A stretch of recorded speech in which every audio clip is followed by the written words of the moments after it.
வணக்கம் நேயர்களே, இன்றைக்கி நம்ம பார்க்க போகிறது துவரம்பருப்பு வடை. அதுக்கு தேவையான பொருள் என்னங்கிறத பார்த்துருவோம். துவரம்பருப்பு வாங்கி ஊற வச்சு நல்லா இந்த பதத்துக்கு நல்லா ஊறினதுக்கப்புறம் வெட்டி வச்ச சின்ன வெங்காயம், கொத்தமல்லி தழை, கருவேப்பிலை, பச்சை மிளகாய் வெட்டினது,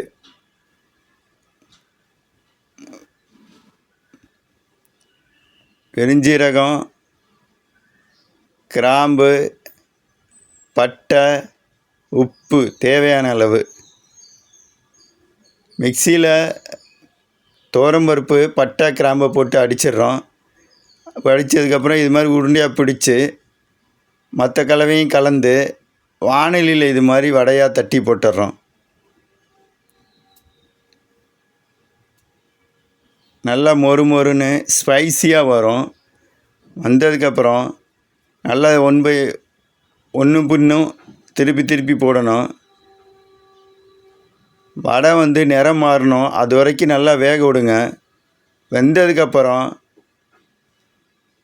கரண்டியை வச்சு லைட்டாக ஒரு சின்னதாக குத்தி பார்த்திங்கன்னா வெந்திருக்கும். இது மாதிரி வெந்திருக்கும். சுவையான துவரம்பருப்பு வடை தயார். நன்றி.